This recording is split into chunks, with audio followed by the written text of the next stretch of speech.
চিংড়ি ইলিশ, ইলিশ চিংড়ি, কোনটা ভালো লাগে তোমাদের? আমার তো দুটোই ভালো লাগে। আমি মাছ খেতে খুব ভালোবাসি বলে আমাকে সবাই বিড়াল বলে ডাকে, ও ডাকুক কি, তাও আমি মাছ ছাড়তে পারবো না। আর চিংড়ি আর ইলিশ হলে কথাই থাকে না। তবে হ্যাঁ, যত দাম দিয়ে তুমি ইলিশ কেনো, ইলিশ যদি স্বাদ ভালো না হয় না, পুরো বেকার হয়ে যায়। ঘরের ভেতরে না সবাইকে গিয়ে জিজ্ঞেস করতে হয় ভাজার সময় যে এই ইলিশের গন্ধ পাচ্ছ?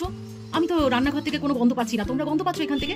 কখনো বলে হ্যাঁ গন্ধ পাচ্ছি, আবার কখনো বলে কই সেরকম তো গন্ধ পাচ্ছি না, পয়সাটা পুরো জলে যায়। কিন্তু চিংড়ি, সে কুচো চিংড়ি বলো, গলদা চিংড়ি বলো, বাগদা চিংড়ি বলো, চিংড়ি একবার যদি কড়ায় পড়ে তার গন্ধটাই তুমি রান্নাঘর থেকেই পেয়ে যাবে। তবে আমি ইলিশকে ছোট করছি না, কোনো মাছকেই আমি ছোট করছি না, কিন্তু ইলিশ আর চিংড়িটাকে তো আমরা একটু বেশি প্রেফার করি, তাই জন্য ওই দুটোকেই বললাম। আজকে করবো একটু চিংড়ির একটা রেসিপি, কিন্তু রেসিপিটা করার সময় না হঠাৎ করে মনে পড়লো সকালবেলা আমার প্রচুর কাজ আছে, আমি কখন কি করব। তারপরে ভাবলাম এমন একটা রেসিপি তৈরি করি যেটা চটজলদি একদম মাখিয়ে মুখিয়ে বসিয়ে দেবো, আমার হতে থাকবে গ্যাসের মধ্যে ঢাকা দিয়ে, আর আমি সেই সুযোগে প্রত্যেকটা কাজ করে নিতে পারবো। তো গুড আফটারনুন, চলো রান্নাঘর। চিংড়ি মাছের একটা আইটেম করব যেটা একদম শর্টকাটে হবে। এখানে পেঁয়াজ, আদা আর রসুন একটু পেস্ট করে নেবো। সময় না থাকে তখন না এই চিংড়ি মাছ আমাদের খুব সাহায্য করে।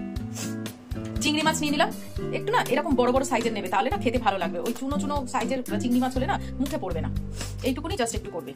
এর মধ্যে নিয়ে নেবো পেঁয়াজ, টমেটো আর তোমার হচ্ছে তেজপাতা একসঙ্গে নিয়ে নিলাম, ডুমো ডুমো করে কেটেছি সব। আর নিয়ে নিচ্ছি ওই যে পেস্টটা করলাম, ওই পেস্টটা নিয়ে নিলাম। কিছু গোটা রসুন নিয়ে নিলাম, আর মাঝারি সাইজের এইরকম করে দুটো আলু কেটেছিলাম, সেই আলুও দিয়ে দিলাম। যখন হাতে সময় না থাকে না আর অথচ ভালো জিনিস খেতে ইচ্ছা করছে, তখন দেখবে এই আইটেমটা করবে, দারুণ লাগবে। 4টে কাঁচা লঙ্কা দিয়ে দিলাম এরকম ভাবে ভেঙে ভেঙে। প্রয়োজন মতো হলুদ আর নুন দিয়ে দিলাম। এর মধ্যে এই যে ভাজা মশলাটা যেটা করে রেখে দিই, সেই 1 চামচ, এই ছোট্ট চামচ জানো তো তোমরা, এই ছোট্ট চামচের 1 চামচের একটু কম মশলা দিয়ে দিলাম। দিয়ে দিলাম একটু গুঁড়ো লঙ্কার, ধনে পাতা দিয়ে দিয়েছি। আর এইবারে লাস্টে দিয়ে দেবো সর্ষের তেল, বেশ কিছুটা সর্ষের তেল দিতে হবে। এইবারে এটা খুব ভালো করে মাখতে হবে কিন্তু। এই দেখো আমার মাখা হয়ে গেছে। এইবারে শুধু জাস্ট এটাকে ঢেকে আমি গ্যাসের উপর বসিয়ে রাখবো 15 থেকে 20 মিনিট, তার মধ্যেই আমার রান্নাটা মোটামুটি হয়ে যাবে।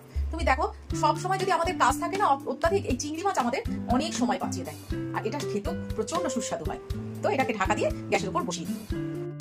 খুলজা সিমসিম, চিংড়ি মাছের কি দুর্দান্ত একটা গন্ধ গো। দেখো আমি এতক্ষণ ধরে এটাকে বসিয়ে আমি কত কাজ করে নিলাম, অথচ আমার রান্না ঠিক হয়ে গেল, দারুণ গন্ধ এসছে, কোনো ঝামেলা নেই, কিচ্ছু নেই, অপূর্ব অপূর্ব। আচ্ছা এইবারে কি হয়, অনেকে কাঁচা সর্ষের তেল দেয়, আমি একটু ঘি দেবো, এটা ব্যক্তিগত ব্যাপার যার যার। আমার মনে হলো একটু ঘি দিলে ভালো লাগবে, তাই জন্য এই 2 চামচ মতো ঘি দিলাম। ব্যাস, এইবারে একটু ঢাকা দিয়ে দেবো, স্ট্যান্ডিং টাইম 10 মিনিট রাখার জন্য। তো কেমন লাগলো অবশ্যই বলো। তো টাটা।